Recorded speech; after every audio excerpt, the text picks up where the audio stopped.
Welcome back to Far More Than a Podcast, How to Be Great series, episode 5. We went over so many things up until this point. It has honestly been a blessing to me to come on here and share things with you guys of where I may struggle at or where I may fail at and try to help you guys become better. And honestly, I've been becoming better just from going back and listening to these things that we're talking about. Today we'll be going over patience though and mastering the art of patience. I feel like in today's world, everything is so quick, and you get access to things so quick that it's hard to be patient. Because if we want to get entertainment, we could just click a button and the TV's on, or scroll up and swipe and our phones are on. Or if we want to eat, we could just go heat something up real quick, or we could just go run to the fast food store down the street real quick, and everything's just really quick to us. So when it's a season of patience for us, we struggle. But little do we know, patience and the season of patience produces exactly what you need to get destiny. And we struggle with this understanding. Patience is the calm ability to wait, face hard times, or deal with soul tasks without getting angry or upset. It means staying strong and steady when things do not go fast. So, patience is pretty much the ability to wait during hard times or deal with slow tasks without getting mad or upset about having to wait. And sometimes that's kind of I'm kind of guilty of this because sometimes God is telling me to be patient and I'm like, why?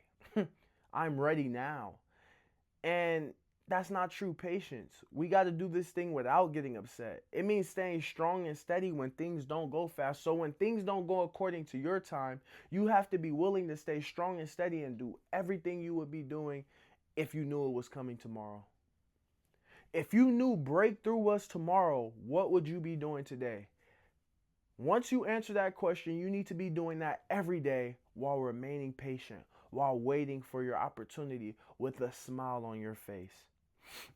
And it's funny, every time, like when I was thinking about this, I was just writing stuff down, and I was just thinking, like, every time I thought I was ready for a moment and that moment didn't come at the time I expected it to come, I look back a couple months prior and I'm like, dang, I wasn't ready at all.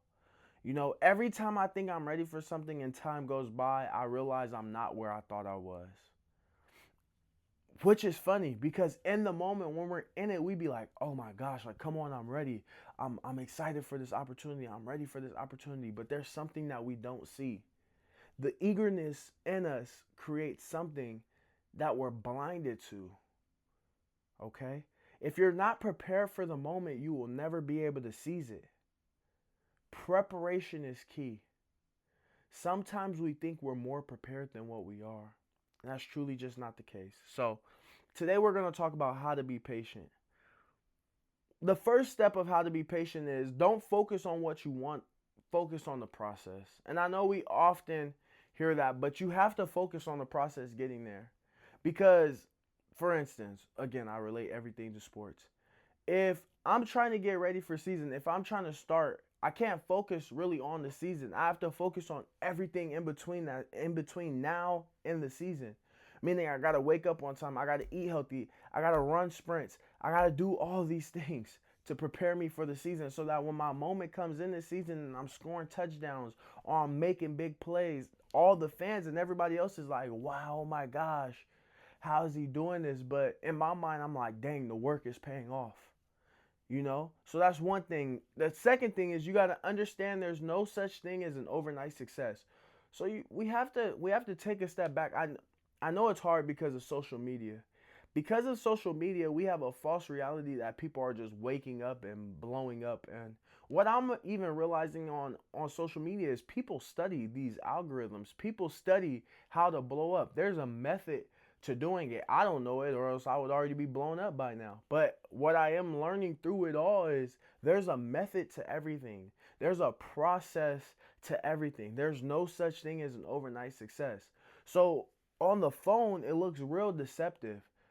The deception is real because we see, oh, this guy's going crazy, or oh, this dude is blowing up, and we think he just woke up and blew up. No, they had to put time, hours, and a lot of work into it. So understand that there's no such thing as an overnight success. Three, understand that getting something you're not equipped to handle is a recipe to destruction.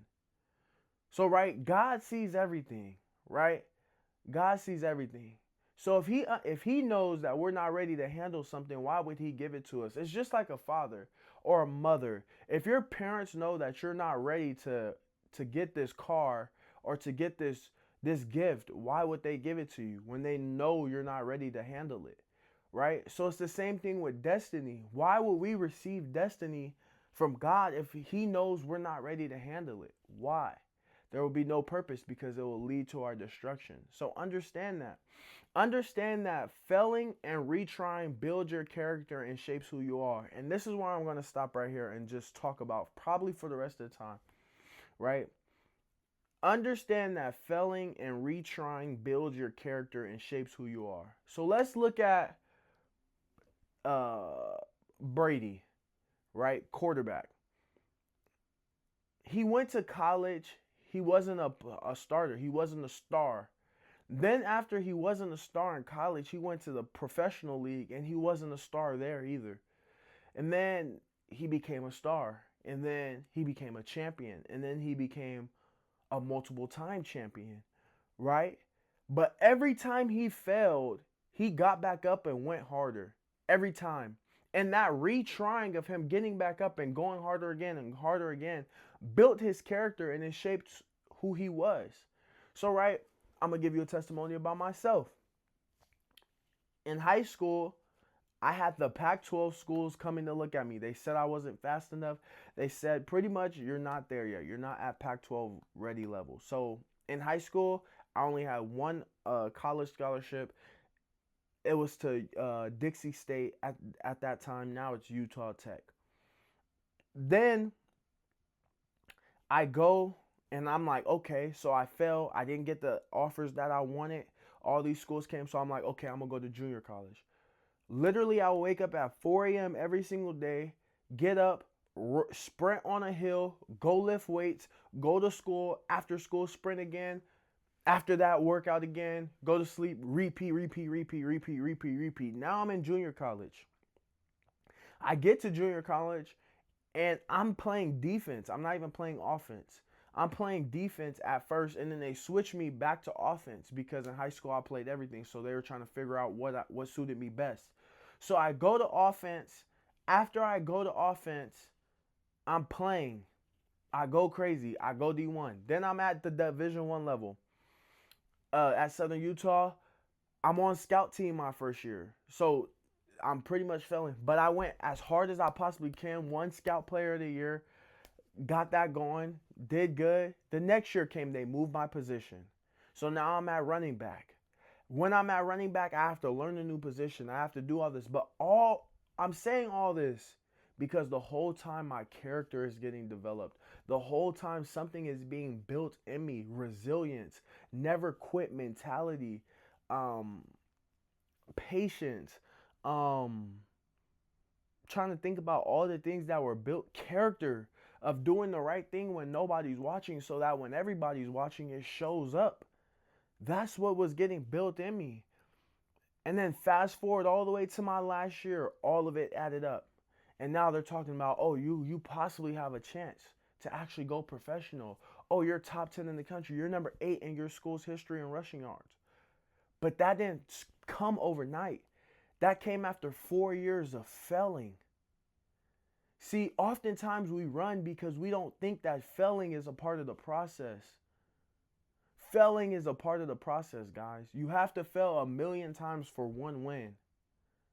You have to. And once you're willing to accept that, okay, I'm going to fail. Okay, I'm going to fall short. But no matter if I fail, if I fall short, if I win, I'm going to have the same attitude and I'm going to sprint towards destiny.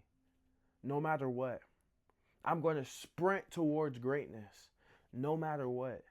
So I just think we have to have a better mentality. I just think we have to have a better mindset when it comes to patience. We have to master this art of patience. We have to not focus on what we want. We have to focus on the process. We have to understand that there's no such thing as an overnight success. Understand that getting something you're not equipped to handle is a recipe to destruction. And understand that failing and retrying builds your character and shapes who you are. All those things will teach you how to be patient, because once you have an understanding of all those things, you won't be in a rush. You understand that there's a process to greatness. Once you understand that there's a process to greatness, you'll be more appreciative for the process instead of trying to rush through it and rush to success and rush to millions of dollars and rush to this and rush to that and rush to this. You'll be patient. You'll be understanding. And once you're doing that, just those simple things, I narrowed it down to those simple. If you grasp those simple things, I promise you, it'll be easier to be patient because you'll have an understanding that there is a process. I love y'all.